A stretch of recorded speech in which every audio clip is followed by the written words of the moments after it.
नमस्कार, मैं हूं नारायण और आप देख रहे हैं डिजिटल भारत पे।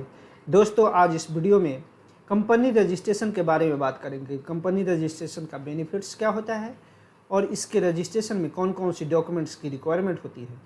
तो पूरी जानकारी के लिए वीडियो को अंत तक जरूर देखें। अगर अभी तक आपने चैनल सब्सक्राइब नहीं किया है तो चैनल को सब्सक्राइब करें ताकि सभी नई वीडियो का नोटिफिकेशन आपको सबसे पहले मिले।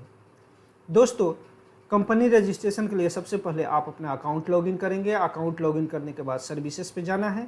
सर्विसेज के बाद रजिस्ट्रेशन सर्विसेज, यहाँ पे आपको 1% private limited, section 8, change company, Nidhi company, बहुत सारे सर्विसेज आपको देखने को मिलेंगे। आप प्राइवेट लिमिटेड पे आपको क्लिक करना है।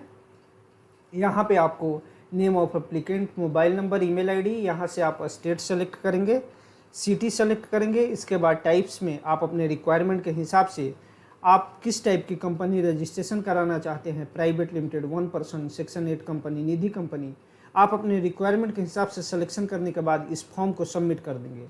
जैसे आप फॉर्म को सबमिट करेंगे, कंपनी के एग्जीक्यूटिव आपको कॉल करते हैं और आपसे डिटेल्स और डॉक्यूमेंट्स मांगे जाते हैं। अब हम देखते हैं कि कंपनी रजिस्ट्रेशन का क्या बेनिफिट्स होता है और आपसे रजिस्ट्रेशन के कौन कौन से डॉक्यूमेंट्स मांगे जा सकते हैं।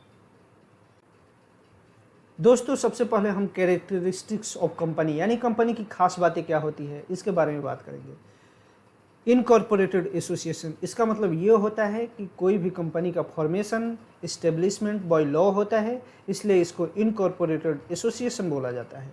आर्टिफिशियल पर्सन का मतलब कोई भी इंडिविजुअल नेचुरल पर्सन होता है, जबकि कंपनी का फॉर्मेशन और इस्टेब्लिशमेंट बाय लॉ होता है, इसलिए इसको आर्टिफिशियल पर्सन बोला जाता है। सेपरेट लीगल एंटिटी का मतलब कि कंपनी और कंपनी के डायरेक्टर और शेयर होल्डर दोनों अलग अलग होते हैं। लिमिटेड लाइबिलिटी का मतलब होता है कि डायरेक्टर और शेयर होल्डर का लाइबिलिटी जो होता है वो लिमिटेड होता है, यानी डिफ़ॉल्ट के केस में डायरेक्टर और शेयर होल्डर की प्रॉपर्टी से कंपनी को कोई मतलब नहीं है। कंपनी का लाइबिलिटी कंपनी के प्रॉपर्टी को सेलअप करके सेटअप किया जाता है, पेअप किया जाता है। सेपरेट प्रॉपर्टी यानी कंपनी अपने नाम से प्रॉपर्टी बाय कर सकती है, परचेज कर सकती है, होल्ड कर सकती है। ट्रांसफरेबिलिटी ऑफ शेयर का मतलब ये होता है कि कंपनी का शेयर आसानी से एक दूसरे के बीच में ट्रांसफ़र किया जा सकता है। परपेचुअल एग्जिस्टेंस का मतलब होता है कि कंपनी का जो फॉर्मेशन होता है बाय लॉ होता है और इसका वाइंड अप यानी क्लोजर भी बाय लॉ होता है। जब तक इसका क्लोजर नहीं होता है इसका परपेचुअल एग्जिस्टेंस होता है, यानी कंपनी लगातार चलती रहेगी। कॉमन सील, कंपनी का एक कॉमन सील भी होता है। कंपनी में sue and be sued in its name, यानी कि कंपनी किसी के ऊपर केस फाइल कर सकती है और कंपनी के ऊपर भी कोई भी individual, company, proprietor, partnership firm case file कर सकता है। बेनिफिट्स ऑफ कंपनी रजिस्ट्रेशन, दोस्तों कंपनी रजिस्ट्रेशन का क्या बेनिफिट्स है इसके बारे में बात करते हैं। Limited liability protection to director personal assets, यानी कि कंपनी का जो लाइबिलिटी होता है उससे डायरेक्टर के पर्सनल एसेट्स का कोई लेना देना नहीं होता है। डिफ़ॉल्ट के केस में अगर कंपनी डिफ़ॉल्ट हो जाती है तो कंपनी की लाइबिलिटी को डायरेक्टर के पर्सनल एसेट्स को सेल करके सेटअप नहीं किया जा सकता है। दूसरा पॉइंट हम देखते हैं credibility in market. Credibility in market का ये मतलब होता है कि लोग कंपनी के ऊपर ज़्यादा विश्वास करते हैं। कंपनी फॉर्मेशन होता है तो उस बिजनेस के ऊपर क्रेडिबिलिटी लोगों का बढ़ जाता है।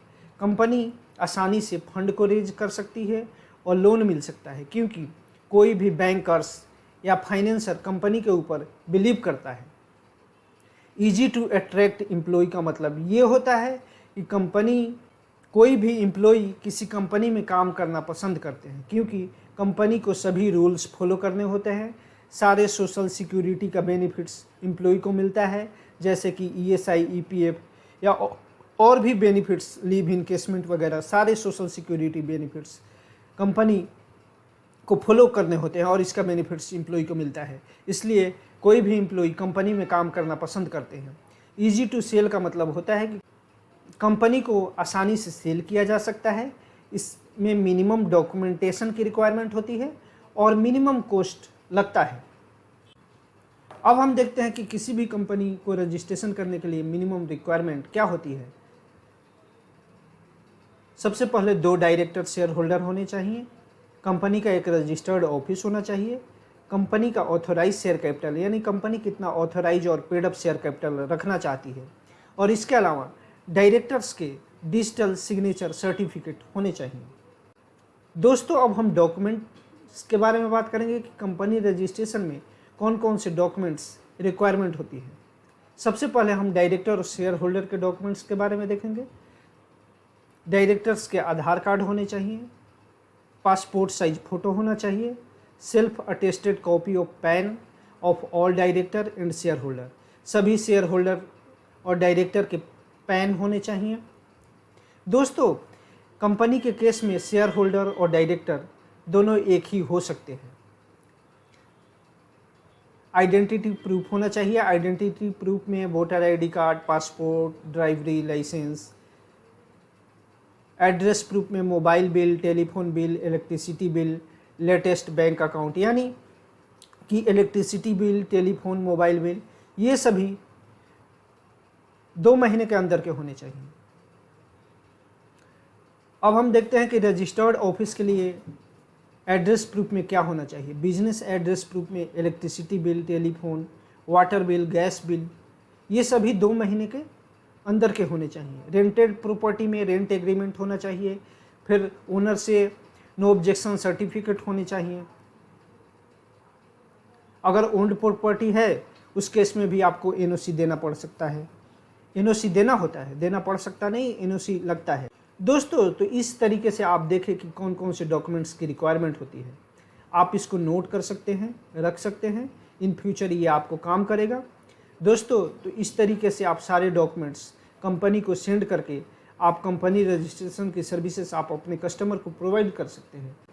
दोस्तों, वैसे तो recharge, money transfer, bill payment ये सभी सर्विसेज के लिए आप बहुत सारे वाइट लेबल कंपनी के साथ काम कर सकते हैं, लेकिन डिजिटल भारत पे एक विश्वसनीय कंपनी है।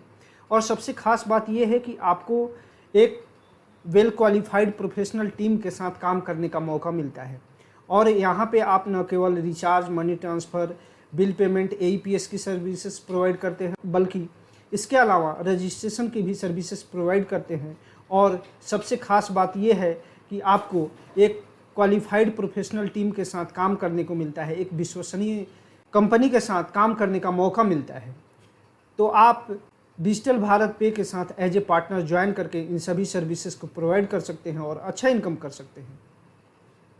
दोस्तों, तो वीडियो कैसा लगा कमेंट करके बताएं। अगली वीडियो में हम फिर नए इन्फॉर्मेशन और नए टॉपिक के साथ आएंगे। तब तक के लिए नमस्कार।